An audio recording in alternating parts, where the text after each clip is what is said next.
Welcome to Creative Labs by Alchemy, a podcast from alchemymerch.com that explores the lives of creators and their experiences bringing their art to the marketplace.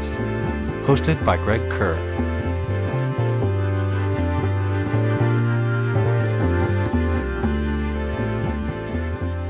And we're here with Zach Matthews. We've been working with Zach for about 4 years, making pins, and wanted to sit down and try and talk to him about his process with design, kind of learn a little bit more about Zach's path of as an art creator. And you can follow him at Zach Matthews Art on Instagram. And his website to check out some of the pins that he's selling is crunchyfingers.com. And we'll put all that information down below for everybody. And his Instagram is on the screen. So welcome, Zach. And I appreciate you taking the time to sit down and talk with us. I mean, we've been working for 4 years now. Thanks. You told me about that. I couldn't believe it's actually been 4 years since you made your first pin, which is just kind of crazy. So I wanted to talk to you because, you've not only pushed the limits of what we can do with pins, you're doing translucent metal sprays, you're doing all glow everything, you're doing thicker metals, you've got 3Ds and translucents and all this kind of crazy stuff. And and I wanted to see, how did you even get started with art in a professional sense, before you got into making merchandise? Yeah, I think she froze up. It's all good. So how did you get started with, art in a professional sense? Well, it really started with airbrushing, and that started in high school. We actually had an airbrush class, and so I was taking that, and then that kind of led after school, a few years after school, after working, kitchens, painting houses, all kinds of stuff, but got into the art department at Big Dog Motorcycles, and started learning how to do graphics and lay out flames, and kind of took airbrushing to another level. So you took you started actually airbrushing on motorcycles, like on the tanks, or people were bringing in saying, "Hey, I want flames on my chopper," basically. And then it's just kind of figure it out, put it on there. Do you get nervous when you're dealing with something that's so expensive, and you're absolutely, and when it was in the factory, setting, there was 20 other airbrush artists in there, and we were almost in paint booth cubicles, so, and every day we were cranking out a whole project, a tank, 2 rear fenders, and an oil bag with, and we get a memo that says skull with flaming eyes and dice, and then it was literally up to us to, interpret whatever that dealer's order was, so that was kind of my first entry into, professional full-time art, but I've done art since I was little. It's just kind of been in the family, Were you airbrushing T-shirts in school and stuff for everybody with cool hip hop logos and things like that? No, I've never really airbrushed any T-shirts, maybe one, but I was doing large canvas pieces, just real weird organic tubes and weird stuff, and that was in high school, but yeah. Were you trying to take were you trying to do fine art and take that into a commercial space to be doing galleries or things like that? Or were you kind of painting for sake of yourself? Were you selling stuff back then? Honestly, I just loved art and thought, the airbrush seemed cool, and we had it as a class, so I thought I'd try it. And that's kind of the direction, was more not necessarily fine art, but,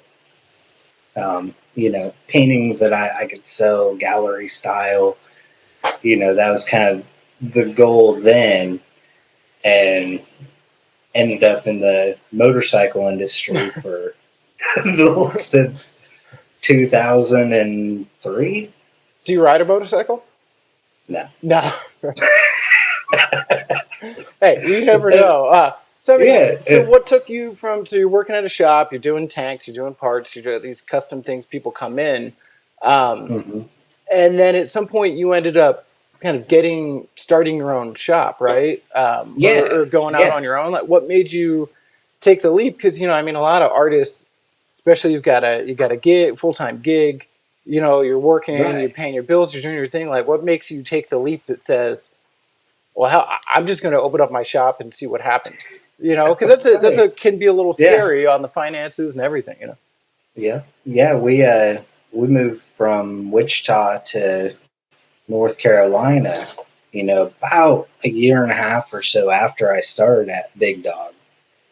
And at that point, I was like, okay, I have this whole new skill set. So when we got out here, I got into a shop where, they were doing body work and stuff like that.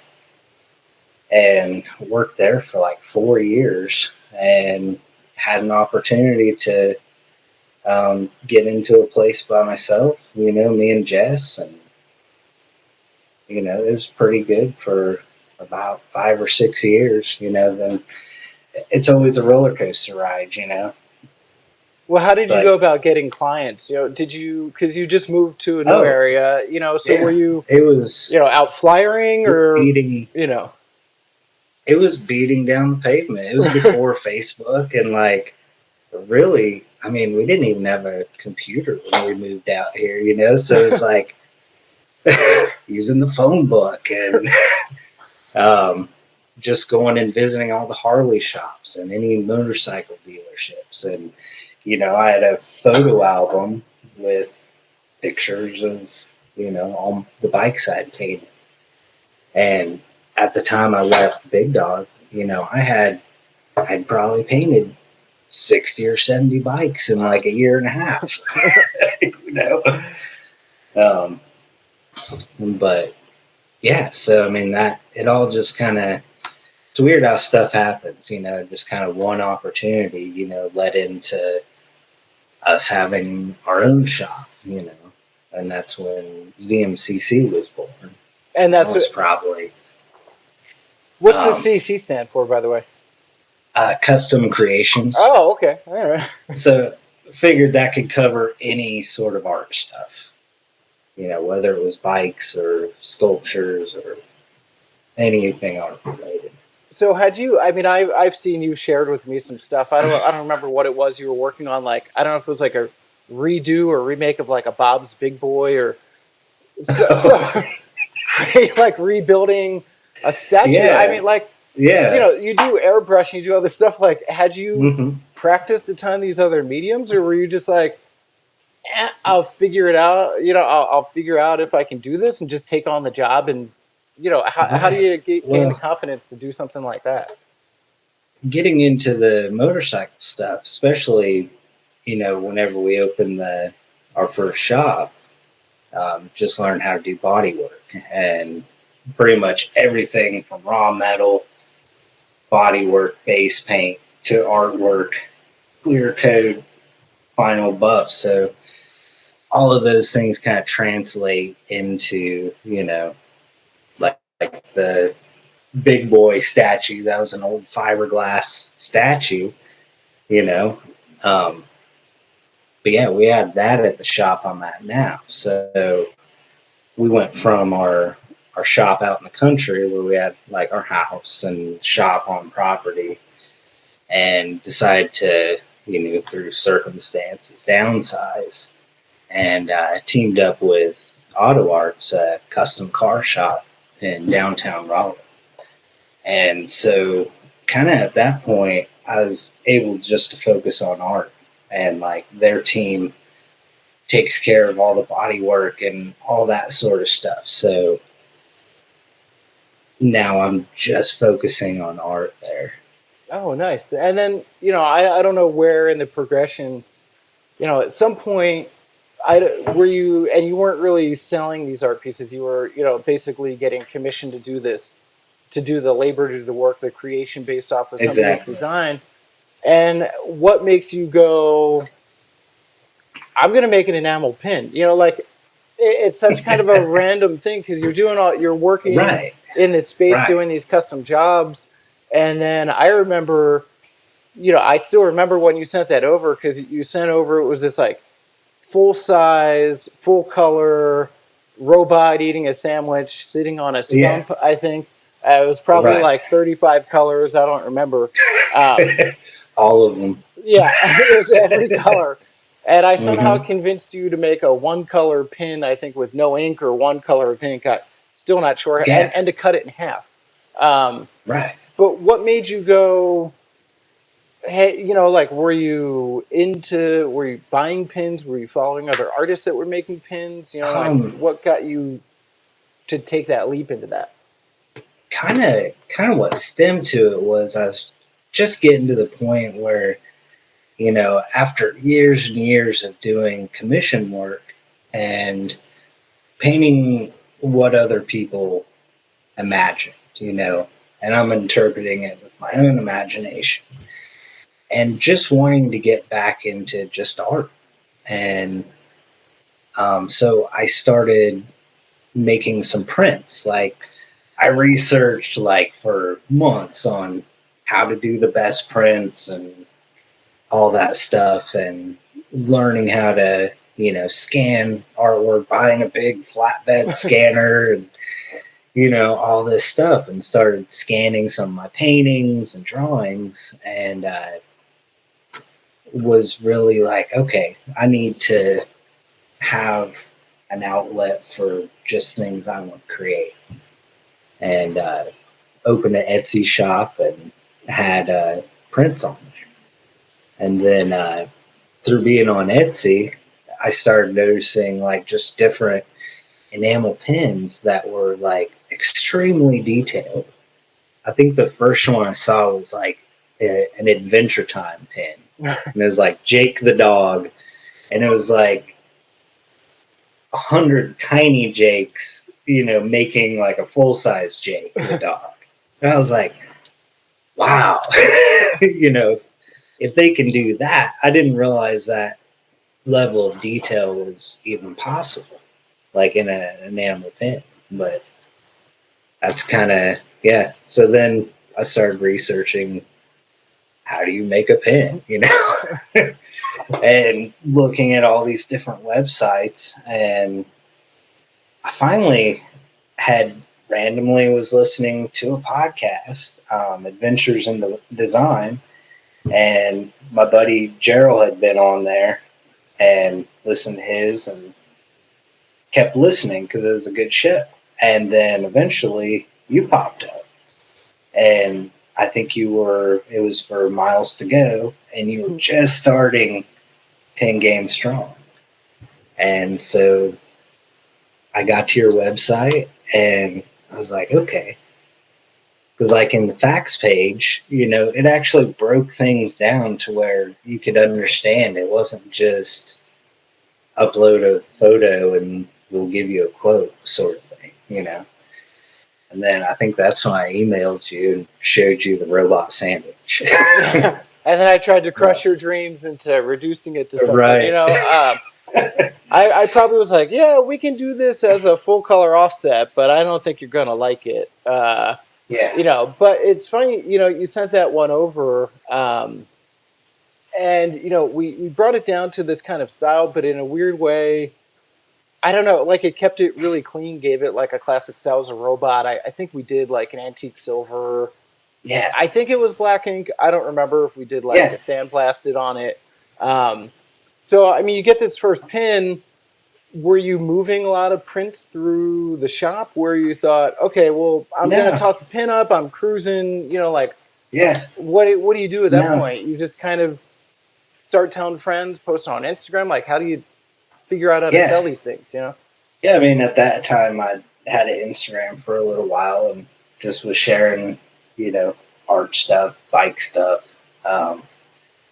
And the print thing really, I'd sell a handful of them, enough to cover my production for the prints, but it felt good. that at least enough were moved to, cover production. But it wasn't quite there yet. It's like I was still chasing something, which I, always will be. Right. And yeah, I just threw it up in the Etsy shop and put up some posts on Instagram and on my Facebook.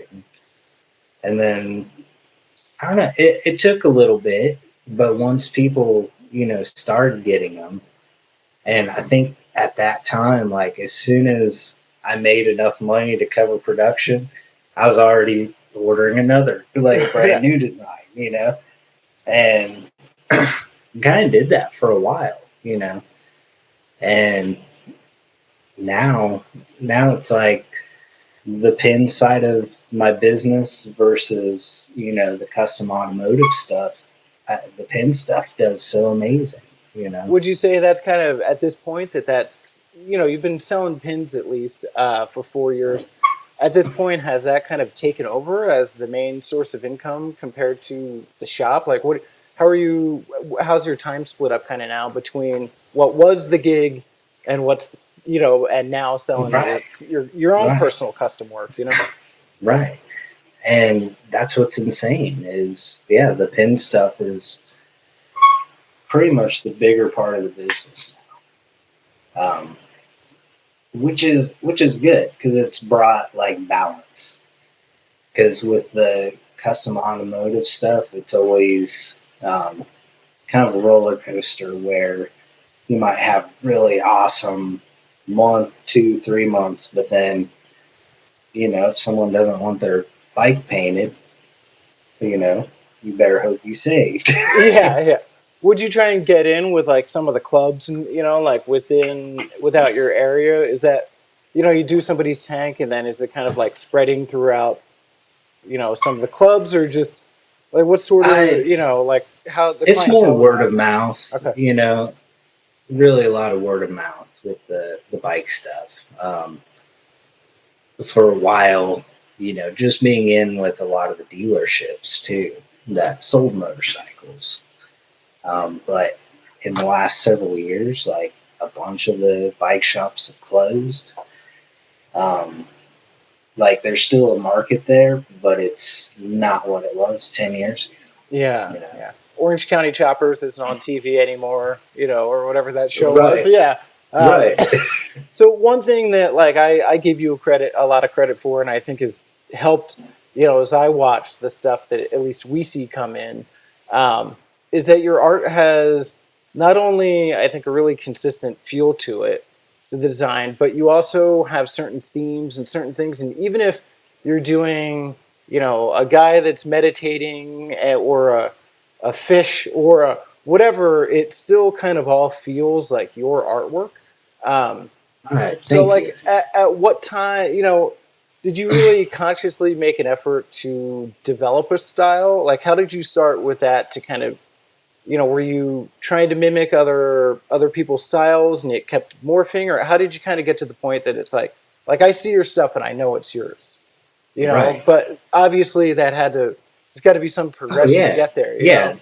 And there's always all kinds of influences, people that I look up to, like Alex Gray. He's an amazing artist, does some really wild, just like, I can't think of the right word for it, but it's like spiritual sort of art. Like, and I always liked the way he was able to portray like what's on the inside, portray a feeling instead of like, you'll see a lot of skulls and stuff like that in my work, but it's not like macabre or, supposed to be scary. It's just like, it's what we're made of, It's like, underneath everything, that's what's left.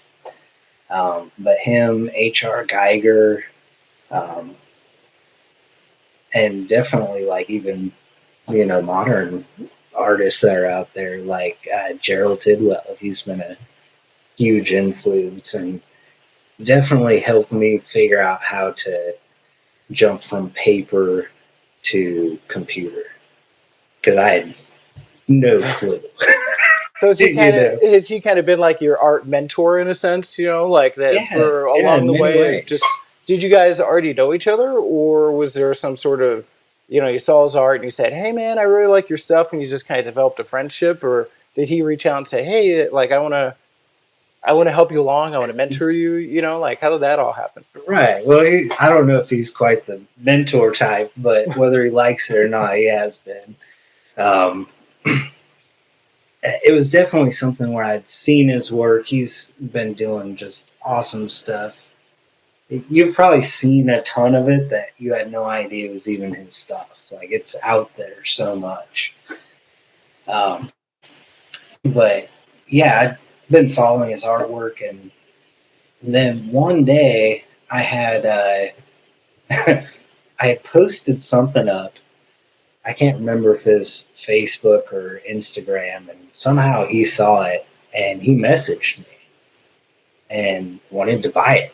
Oh, and I'm like, oh my God, and got to talking with him, and we ended up doing like a swap. Like, he bought one painting and then we did an art trade on another. And that was definitely, just a cool point where I was like, okay, I think I'm doing something, right. Cause we're kind of in the same industry. He does, got into some pinstriping. He does a lot of hot rod art. So that's probably one way or another how we got connected. But yeah, he helped me figure out just taking illustration work and doing the ink work, which is basically what we do for the pins, and scanning it and then doing the final color and all that stuff in Photoshop. So when you're coming up with an idea, or you decide, what's your process from, you get the idea in your head, you said you scanning stuff, a lot of people use a tablet to draw or, work in certain software, or more traditional artists, when you come up with your idea, what happens at that point, from the initial idea to end concept? Well, usually, I don't know, ideas can come a couple different ways. One is it's just there in my head and it bugs me until I get it out onto paper, and sometimes, it'll take a couple months before I'm finally okay, and go ahead and draw it out. And then other times it's just sitting down with the sketchbook and a pencil, and just kind of sketching and seeing what comes out on paper. And then once you get that idea down, so, you draw out your design. At this point, are you, when you're thinking about your artwork, are you thinking about how will this work out as, a pin or a print? Or are you just kind of putting the idea down and then you're translating it later based on what you want to use it for, or are you thinking in pin at this point, when you're drawing? Yeah, it's weird because you're right. After a while of taking, regular style sketches and then, thinking how will this work into color blocks for a pin, all of a sudden your brain starts drawing that way to where, in a way, it's kind of dumbing down, the actual piece of art in a way to make it work as a pen, so sometimes I draw it that way to begin with. And then other times, I'm just do a complete finish, nice, sketch using, I'll use a lot of times, a blue colored pencil and kind of rough it out. And then I'll come back with just a regular mechanical pencil and really, add shading and a complete work. And then at that time, I'll take some graphic 360 paper, which is kind of a tracing paper for graphic artists. Lay that over on a light box, and then go in and just hand ink everything, all the hard line work, which then gets scanned in the computer. Yep. So you're taking, I mean, all of your stuff basically is starting sketchbook, Yep. traditional style, and then you're like piecing it together, getting it down where you kind of want it, and then you're just going straight up and you're doing a black and white coloring book, like basically mold lines. Yeah. You know, like sketch that, and then you're taking that and physically scanning that into the computer, and then what are you using after that? You know, you've got your black. You're doing a black and white version essentially, and then where do you take that after that? So basically, it goes in Photoshop, and then I'll delete out like the white background, so I'm just left with just the black artwork, and then excuse me.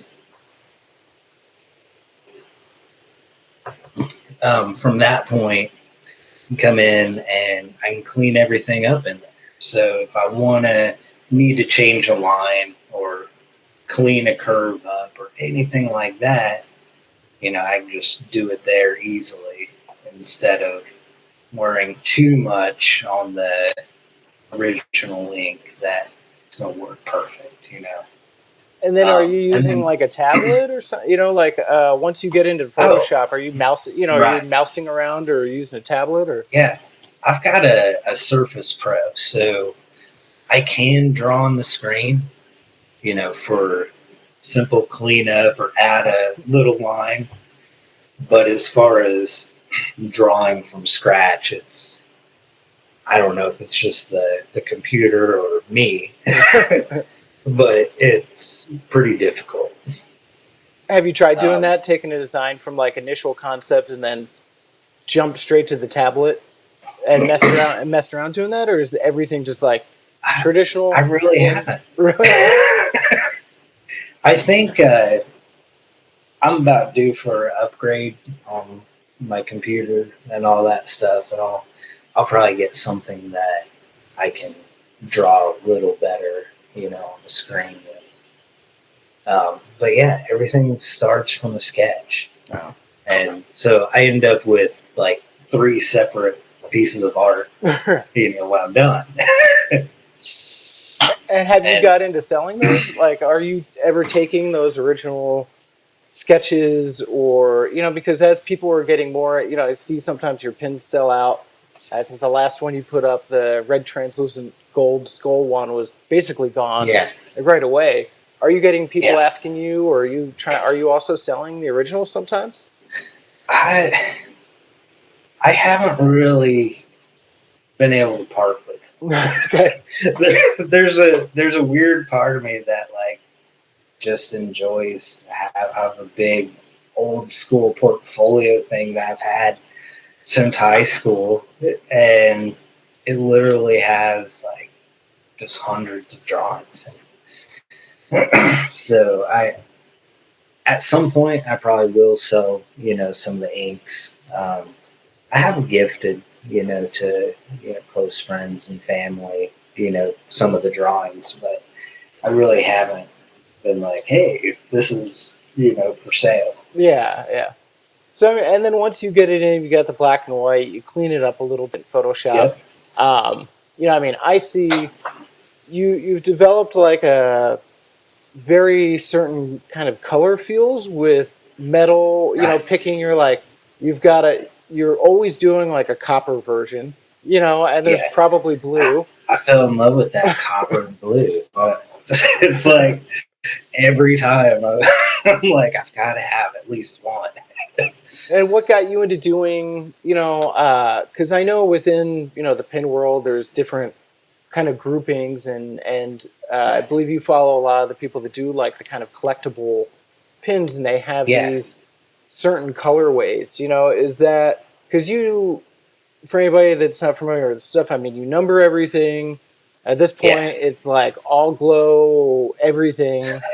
If it doesn't glow, it's got glitter. If it doesn't have glow or glitter, it's black ink. And it, which might even have glitter, and then now it might even be translucent ink. But what made you kind of decide to start doing all the variants, because in the beginning you were doing it's in like this certain colorway or this, like Right. what made you take that jump to be like, oh shit, even the idea of, well, let me make this limited, because in a weird way it creates that thing where you're like, okay, I'm potentially capping myself if it's a hit. Yeah, but it's tough. It might make people buy it quicker, thinking it might not be around, or this is their only chance. So what made you kind of go in to enter into that world? Were there other pin makers that you were following and you were collecting or anything like that? Yeah, by the time I started going to limited edition, I had started realized there was a whole like world of pins out there, which I had no idea at the time we started. And seeing stuff was more limited edition, and I liked it mainly for the fact of like just really considering it art, not just a pin you throw on your hat or throw in a drawer, something that's actually, people would value and like keep safe and hang on to, I liked that idea, rather than, like you said, you kind of can cap yourself that way. If like everyone wanted that one, yeah, I could sell maybe 500 of them, but I don't know. I'm kind of always interested on making the next thing. So you think it allows you to kind of keep moving on, right? Like there's not, it's like a chapter, right? There's not an evergreen pin that you're just like, this is the one that pays the bills, and then there's other things. I mean, I think that's interesting because you're coming at it not really as merchandise. You're not really coming at it as like, well, let me create merchandise, let me start wholesaling, let me I'm building this kind of a brand in this sense. You're viewing it really as pieces of art, and you're coming up with these different ways, these different color palettes, these different things that are all, developed, like I said, over the past, I don't even remember, probably maybe 2 years. I don't know how long you've been doing all the limited stuff. With all the colorways, it's starting to develop these kinds of palettes that are very you. And I think that's interesting because, we deal with, at Alchemy, we deal with all sides of it. We get the people that want to do like a 5-inch pin, and it's crazy limited, and they can sell it for $50, and that's definitely considered like the person who's buying that is not putting it on their hat. I mean, you can't physically, but that's an art collectible, and so that's the way on a wall, right? So that's the way you're approaching it, is more like, these are really pieces of art. Like, they may be smaller, they may be technically wearable, but really you're buying something for a collection in a sense to like. I look at it, just in the same light as limited edition art prints. You might have 3 different variants of the same piece of art you printed, and they're all limited. I don't know, it makes it feel more special than, okay, once these are gone, I can order 1,000 more. And has that led to, have you developed, like, have you seen an aftermarket at this point for some of your stuff, or like, or are there people that, I know you always do gold with white ink that glows, there's always a certain portion of the order that's got this colorway. Like, are you starting to get people that always buy X colorway, right. Yeah. Everyone really likes to go after, of course, whatever the lowest variant number is. Like a limited edition of 25, people are going to try and, of course, get them first. Those will sell out in 30 seconds. Wow. But you talk about having glow and all the different metals on each of them.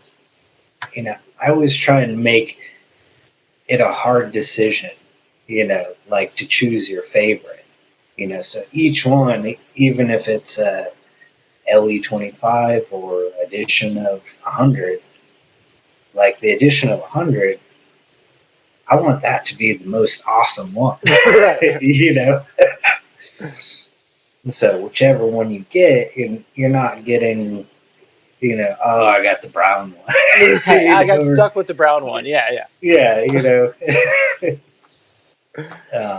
but it keeps it fun and interesting. And sometimes I have to, reel back and be like, okay, I just came up with 10 variants. Right. There is a limit to where I'm like, okay, that's too much. If we want to do more, we'll do some new colorways down the road. So, I mean, when you come up with a new design, I mean, I know you do a gold, you usually do some gold that there's no ink even. Would you have a kind of a amount in mind, or you're like, okay, I'm going to do 6 kind of variants. We know 2 of them are kind of locked in. Now I got to come up with 4 colorways, or what point, like said, you're not going and saying, oh, let me do 10 different versions of this exact thing. Is the reasoning behind that? I guess, does that come from like, okay, well, I don't want to make it like too confusing, or I don't want it to be, like at the factory more confusing, or, like, where's that balance come out? I'm concerned at that sometimes. Like, I want the colorways to make sense in a way that when the factory is coloring them, the flow makes sense. Really, when I'm coming up with colors, I've got Jess here with me, and she's like an amazing color genius and has a design eye. So, I'll come up with a handful, and like we'll sit down together and like figure out, okay, this works, this doesn't. She'd like try adding this color in. That's kind of the fun part of it. It's never really intentional to have like a set colorway. But usually that copper and blue comes back. It's always a copper and blue. Yeah. I mean, but the copper and blue looks amazing together. So I can't hate on the colorway. Yeah. I mean, have you, I was saying, like, have you seen any kind of an aftermarket? Are there collectors at this point that are like, I don't even know where, these aftermarkets, if it's like eBay or, I think you mentioned you're in some Facebook, like pin groups and things like that. Have you gotten into some of that where you're seeing things where you just go, holy shit, like somebody wants to pay X amount for this pin, Right. Yeah. I mean, so we've got a Facebook group, for the Crunchy Fingers pin brand and artwork.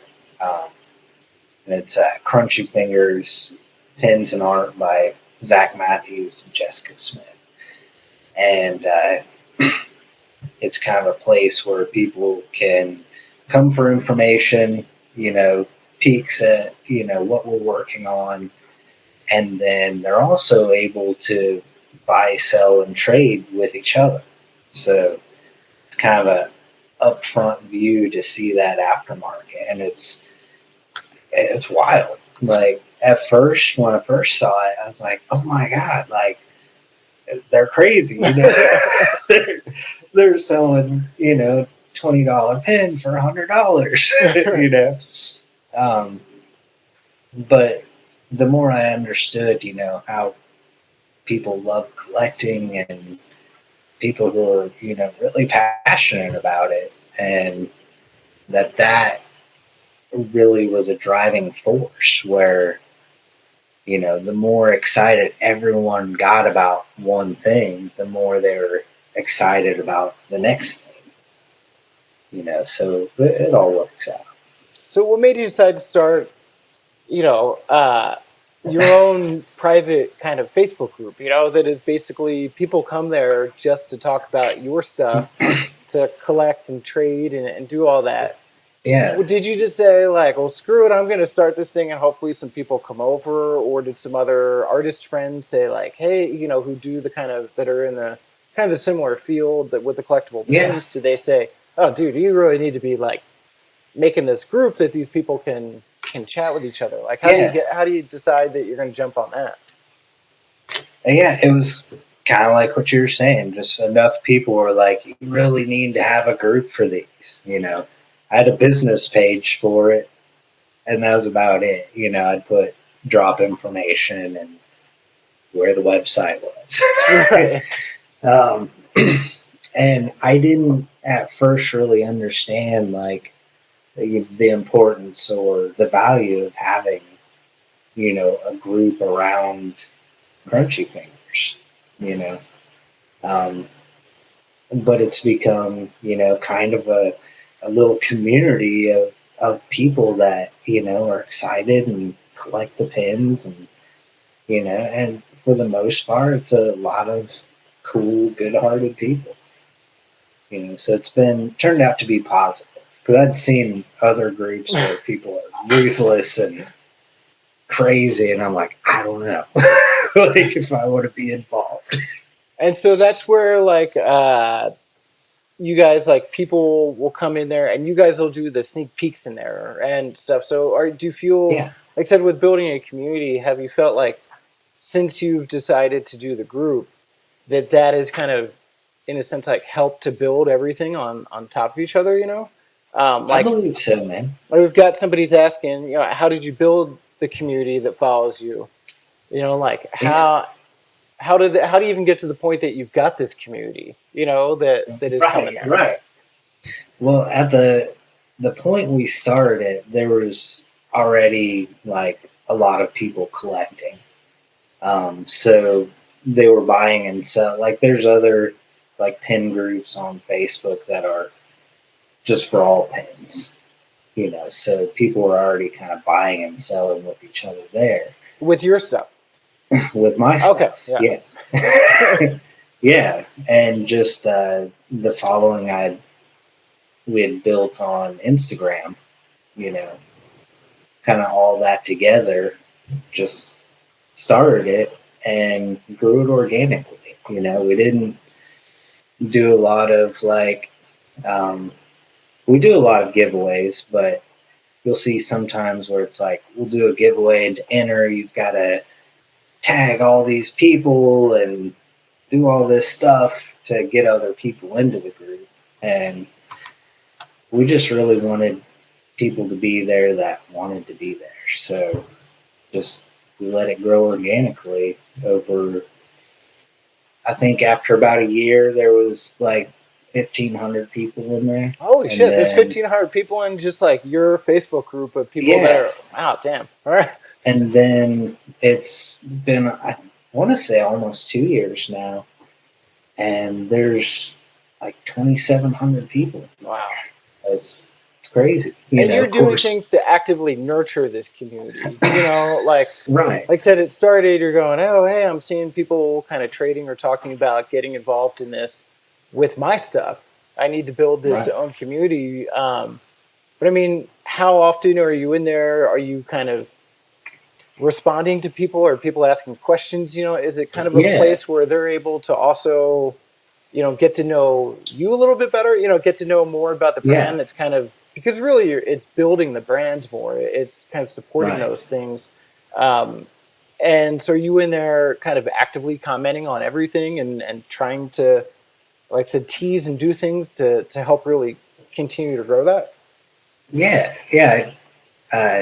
Just try and be present, you know, find balance where you're not like so focused on that you're not doing anything else. Right. But, you know, go in there and check in on things. You know, if people have questions, you know, I can answer them directly, you know, in a comment. And, you know, me and Jess can easily, just through having admin, you know, it pops up in notifications if someone posted in there, and you can go check it out. And, you know, in a way, not trying to police it, but making sure, you know, nothing crazy is happening, you know, because people could be crazy. But for the most part, you know, following, I think just setting a good example of being a human being, kind of helps everyone else, like, kind of stay in that vibe in there. Well, it helps to humanize you too. Yeah. Because when people are following an artist, you don't know really anything about them. You don't know. Oh, hey, Zach's like a really down to earth, like chill dude. You don't know this stuff. You see the art and the communities that are building and buying. But would you say that in terms of, obviously this is a business. This is how it supports your your family and everything. Is this something where do you feel like the Facebook group has helped in a way, if we're looking at other artists that might see this are going, hey, I've got people that maybe collect my stuff. Do you feel like that helped to kind of raise the awareness and when you do drops of them selling out quicker? Or, if we're looking at it, I know it wasn't jumped into as, oh, this is like a business opportunity. Right. It's really more like, oh, we should probably get a home for people that want to talk about our stuff. But do you feel like that is aided, is that something that you would suggest to another artist that might be in a similar spot? Absolutely. Yeah. It takes a little bit of work. And naturally, I'm kind of an introvert. So just even the idea of having a group based around my stuff where I had to, be present was like, I don't know. But, we're all just people, and things that it's cool to see that there's a place where I can show stuff that inspires me and show my art and, me and Jess's stuff, and that people are there to enjoy it, and are supportive.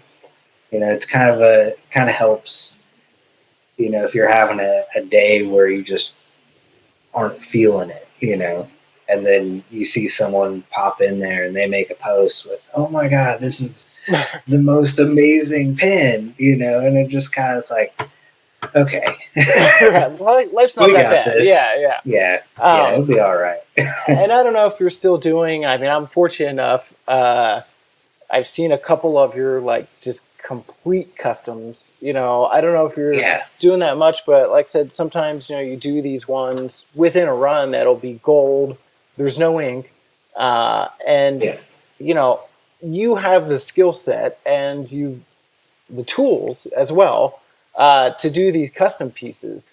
And I have one that is like candy coated. I learned the term candy coating from you, but it's like red candy coated because of my daughter's name, and it's got some universe crazy pearls. I don't even know that the pin basically looks like it should be $1,000, which is like mind blowing. Do you have?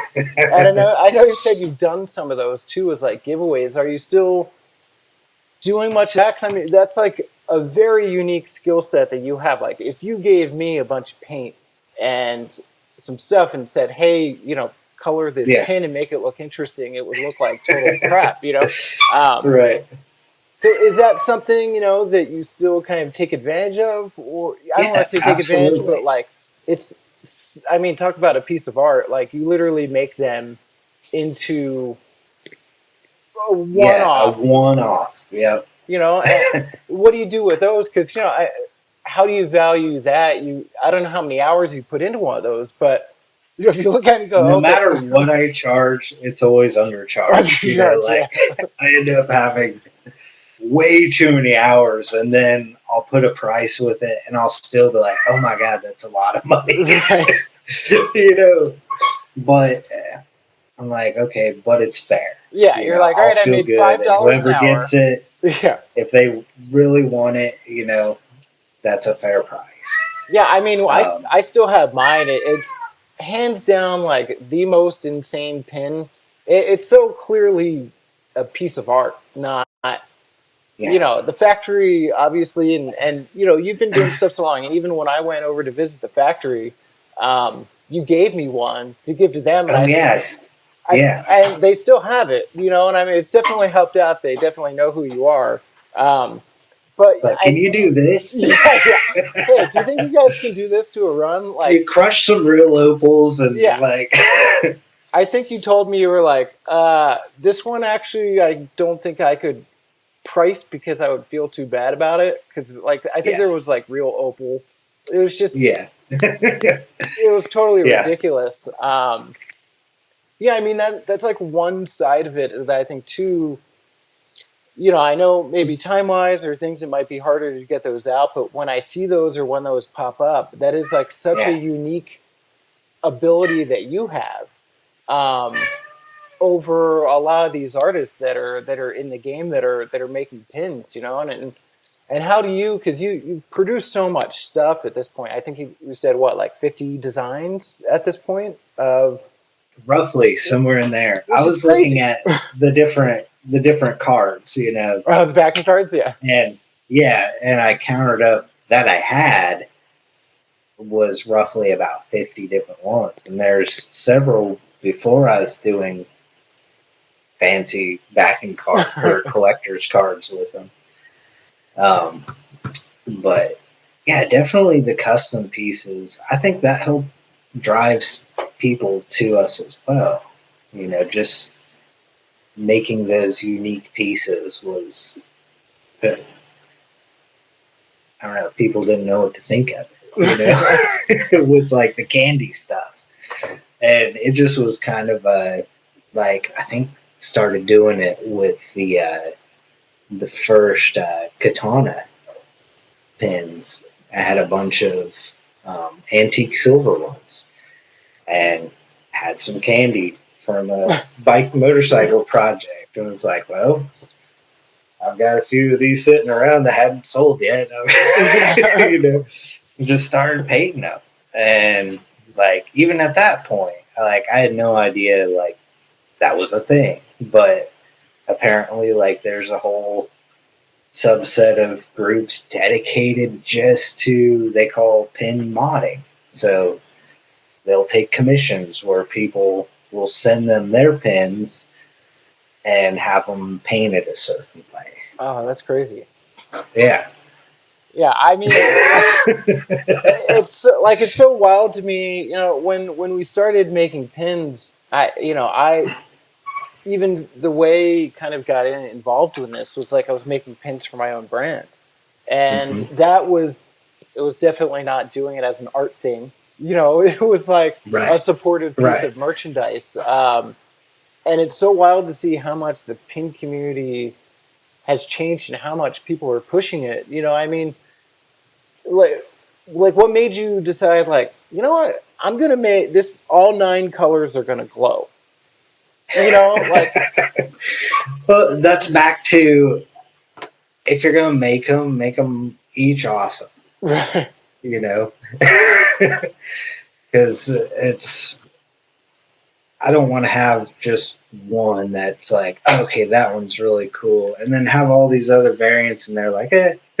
Right, there's like the one glow variant, right? And it's like, oh, okay, well, that's the cool fancy one, right? Mm-hmm. But yeah, you make them all. Right. Yeah, I get it, to make it like more challenging with that. And as somebody that's produced countless thousands of whatever pins, obviously when you're working with production and you're dealing with, you send your stuff, let's say, over to us, we work it out, we send it over the factory, and then basically we just kind of, cross our fingers a little bit. But, as somebody that's created a lot, we see a lot of pin makers or people that are new to merchandise. There's all levels of kind of sensitivity with getting the product in, Right.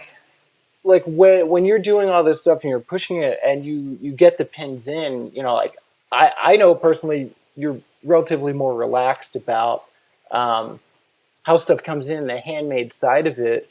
Is that something that you kind of like got more used to kind of along the way, or how do you the way you approach it, I think, is like pretty unique and more advanced in a sense of dealing with the process involved, Right. Well, just understanding that it is a production piece. It's just from experience hand painting them, I know how difficult it is just to do one and how many hours, I spend trying to make this one as humanly perfect as possible. And they're still not perfect, Right. And it's, when we sit down, me and Jess will sit down with all the pins and, after we've designed the cards and all the cards come in, then we sit down and do, quality control, and look through each of them. And we kind of judge it on, if I got this, would I be happy with it? And if it's a yes, it gets carded and kind of go from there. But I don't know. It just all balances out in the end. I think I was probably a little more concerned on that side in the beginning just because I didn't know. Right. I had never actually had something, a physical object produced, like mass produced. So it's all been a learning experience. Do you think like coming up from, doing custom stuff that is changed or, like influenced your approach on like I said, that you're like making a mass produced in a sense, like product.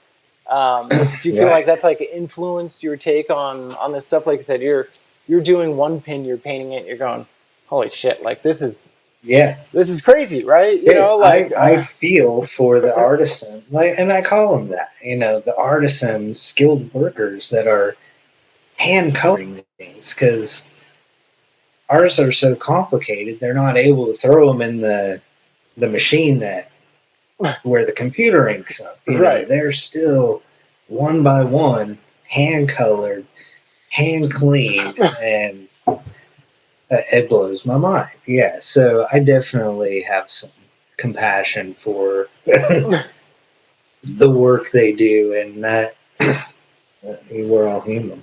Yeah. No, it's wild. I mean, and what's made you, I've seen, you do one of the most recent pins that you put out, it was this 3D skull that was reset kind of like at a lower profile. And then we did, you put some translucent ink over it, and you even, I don't know, I'm assuming it came from the candy coating and all that, but you've constantly tried to push us in a way that I think is amazing. Like, can we do this? Yeah. And, you were kind of saying like, hey, can we do a blue translucent metal? It's like, I don't know if you're willing to to find out, and we experimented for, I think, a couple years, and sometimes it was close, but it was in the sense of knowing like this is an experiment, and but now they've got it figured out, and we just had to have the right description and understanding of the materials used, and I think the last 3 we've done have all been like just awesome. We even tried glow in the dark metal at that one point. Which, by the way, if anybody's curious, you can technically make the metal glow, but then you can't add ink to it because it's so porous that it just like looks like garbage. But if anybody wants a glow in the dark metal pin, you can do it if there's no ink in it. So I mean, as the kind of the brand is built and stuff, do you have any kind of any tips or any advice that you can give to anybody that is either maybe they're starting out with this, they're just dipping their toes into it, or is at a point of almost that transition because this is essentially, like I said, your full-time gig is doing this merchandise for the most part at this point, right? Yeah. I pretty much am taking like jobs on with the motorcycle stuff as they come in. I'm no longer like really actively beating the pavement trying to get that kind of work in. And just really enjoy, the pin side of things. Still love doing the pinstriping and stuff like that, but kind of at the point where it's like I enjoy doing it, and I can take on the projects I really want to do and actually have the counterbalance of the pen stuff. So if there's a project that does come in, like the automotive stuff, if I don't really want to do it or the money's not right, I can say no, you know. Right. And It's a nice power. for years, it's like you just can't say no. I mean, you can, and sometimes I've had to, but you need that money. So you're like, okay, yeah, I'll do that for less than I should, just because, yeah, we need the money. But having the pen stuff, it's, kind of brought balance to all that. Definitely for anyone wanting to get into it or that already has, just be patient, put out work that you love, stuff that you're excited about. That's the best judge right there. And it doesn't always work, don't be too afraid to fail, because it's part of it. Sometimes you're going to just knock it out of the park, and other times you're like, yeah, I kind of knew that wasn't my best work, but I, did it anyways. And just having a good support system is great too. Definitely Jess, she's my rock. Yeah, it keeps me grounded and sane. Picks all your colors, Yeah, dude. She is definitely my color genius, and she tells it like it is. If I'm working on something, and I've even got to the point where, like, okay, I'm about to send this to Greg, final thoughts and words, and then just scrapping something because it's like, she'd tell me it's not quite there, and I trust her and believe her, and I'm like, okay, we'll put that in the back file, and come back to it 6 months and look at it again.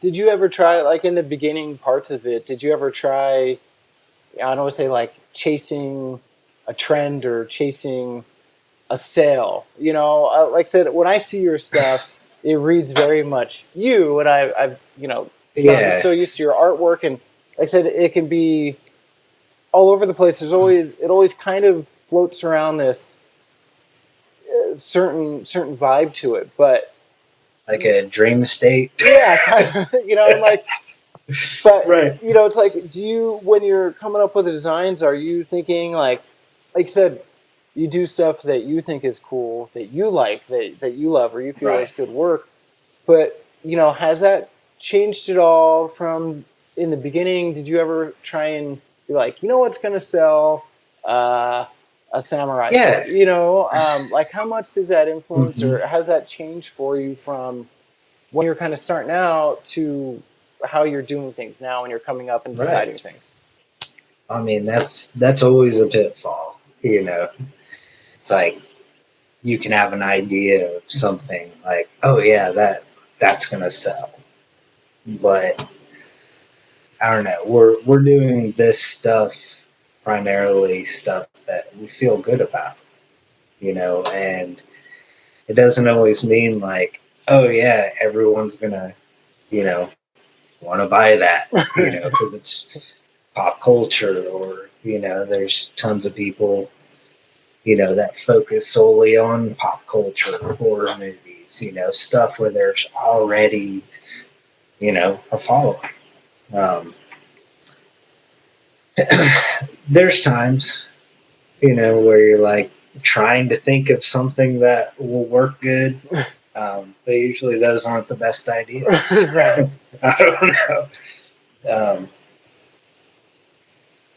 I've got a handful of close friends and family that, I'll show stuff to before I even remotely share it, with the internet and kind of get some feedback. And, Jess is always the first to see things. And You know, I can tell just looking at her face when she's seeing it for the first time, you know, whether, you know, that's, you know, whether she's feeling it or not. That's always a good judge to me.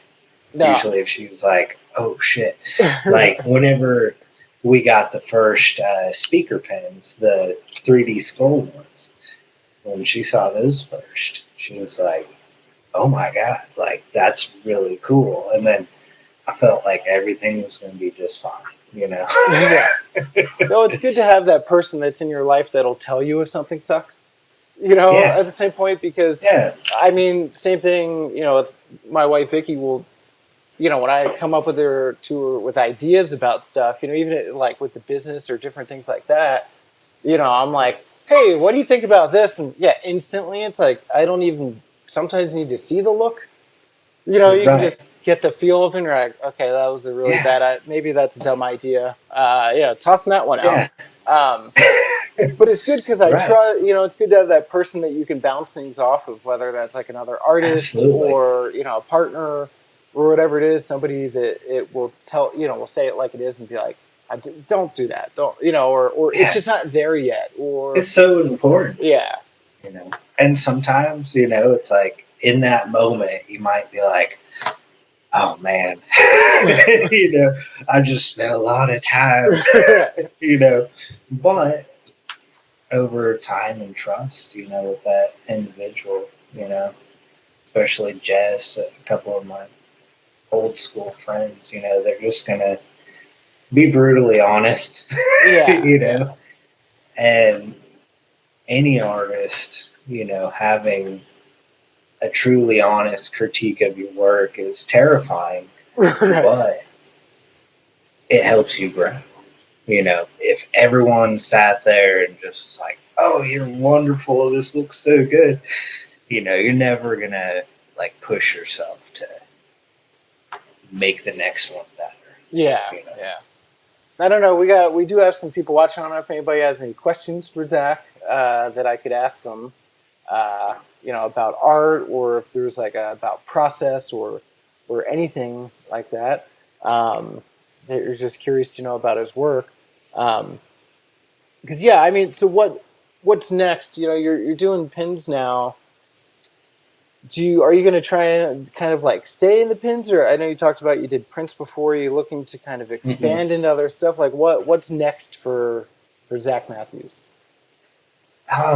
Definitely we'll continue to do the pins, but with anything, you know, we're always just like thinking of, okay, what's the next step in becoming, you know? I just never feel like getting to the end is a thing, you know? You go through one thing and then you're like, okay, well, what's the next thing? You know, that's what kind of keeps you passionate and excited. So we definitely want to get into some sort of, you know, clothing, some sort of apparel as well at some point, but doing it right. You know, things that are thoughtful as far as the manufacturing, and I don't know. It's something me and Jess are toying around with, trying to find what direction that would be. And just getting back into, you know, painting, doing some larger paintings. Also sculpting, like that's something I used to do. Hadn't done it in a long time, and I just went and bought a bunch of 2-part epoxy, you know, clay, and a bunch of new tools to, you know, do sculpting with. That's definitely something I had always had fun with. My mom's, she's a potter. She does ceramics and has a kiln and a potter's wheel, and grew up around that. So I just always enjoyed, you know, doing that stuff too. Is that something that you like? Would you look into doing that, like selling, like doing a sculpture, doing kind of those fine art pieces? You know? Yeah, definitely. I've been real into looking at like a lot of the cool like toys, like sculpt. Like, have you seen like the art toys? Yeah, those are crazy. Yeah. Some of them are insane, and just been looking into like how to do casting and just things that keep my mind excited. Nice. I love learning any sort of like new process. And we do have a couple questions here too. Yeah, go ahead. Somebody's asking if there's other artists that you found through the pin community that you found to be inspiring, that you've discovered from the being involved with pins. Oh yeah. Definitely. Like, I'm sure they've heard of like the Artistry group. They're basically kind of a pin collective, and they produce all sorts of different artists, but they work with a lot of top-notch people doing really cool stuff. They push the boundaries on size. They'll have pins that have like 30 colors in them, and they're like 3.5 inches big. And definitely the Olive Knight, he goes by Talk. He's a really cool artist. Got to know him. Worked on a little project with him a couple years ago. But he's into making some toys now, so that's been kind of inspiring me as well to kind of just get back into sculpting. Really, that's the part I want to get into. I figure at some point I better be able to make some sort of, I don't know, something we could throw on the website, right? So people can get their hands on them. Then, do you also collect pins as well as design? Like, do you have like a big home pin collection? Yeah. And I wish off the top of my head I could think of more pin designers. Definitely Rebel Art Design. They do a lot of Star Wars stuff, and I've got quite a bit of Star Wars pins and different cartoon pens and stuff like that. So you buy the pop culture stuff. Yeah. So I collect the pop culture stuff. Instead, so you don't have like a collection of the like 5-inch, crazy pins and stuff like that you've got going on. I've got some, but it got to the point where like our boards, like we have some like display cork boards like in our dining room, and they're just full. So, and I keep ordering pins. Yeah, of course. Yeah. I gotta tell you, so we've got shoe boxes and. I get that. I mean, we have.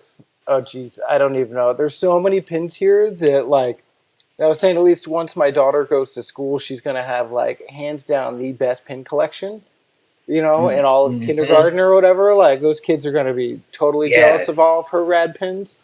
They're gonna be like, "What?" Yeah, it's like the nice thing with pins is they're smaller. You could have like a place to keep them a little bit. Instead of with prints, like doing 18 by 24, silk screen prints and stuff. There's only so much wall space, and even I've got so many prints from over the years of myself, and you can only hang up so many at a time. But it's funny. I would think with those gigantic pins too, you go get like one of those huge, like 4-foot pin boards. You basically could put 6 pins on it, and that's all taken up. But I mean, there's people doing like 12-inch like shield size dinner plate. It's just wild. And we got another question. Like stuff that you can kind of wear. That you can attempt to wear at least. Yeah. We got another question too. Have you ever done a pin design collaboration with another artist? No. I have done design for another pin company, kind of a collective, and they produce the pin, and kind of they pay the artist a certain fee and whatnot. And then I did work with Talk, who I was talking about earlier, the Olive Knight, and he had this idea where he made this really cool drawing of this weird spaceship, and he was had a few artist friends that he had draw the pilot, so that he made like some prints with it. And my pilot was this weird, kind of Ed Roth, Rat Fink style octopus thing with, one eye and tentacles hanging over the ship. We had talked about producing those pins, but it just kind of didn't happen. It goes that way sometimes. Yeah. Well, yeah, sometimes it's tough. It's like not every idea can come to fruition, with everything. But I really appreciate you taking the time and chatting with us. I hope absolutely. We'll be putting this up onto YouTube afterwards, over on Alchemy's YouTube channel. And please, do check out Zach's Instagram at Zach Matthews Art, crunchyfingers.com.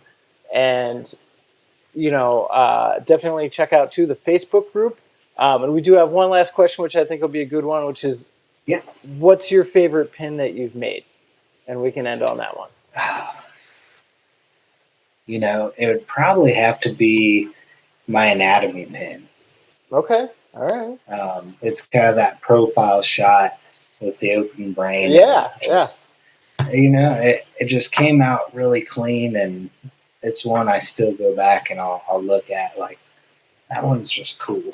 Yeah, I still remember the red. I think there was like a gold, white, and red one, maybe. Another small fact: that was the first one we did the copper and blues with. Really? With the purple and blue glitter. Yep. So that's the one that basically set it off. Yeah, that's the one. And then in the brain was white, and I wanted blue glow, and it tinted the white like that to light blue. Yeah. And so I've been chasing that light blue tone in all the coppers ever since. But yeah, that's probably it.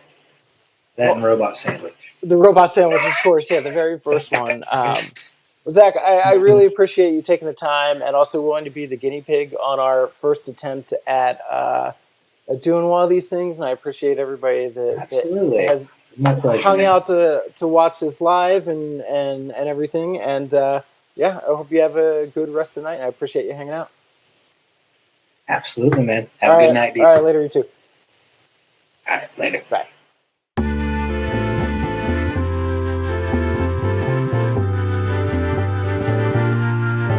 Creative Labs by Alchemy with your host, Greg Kerr.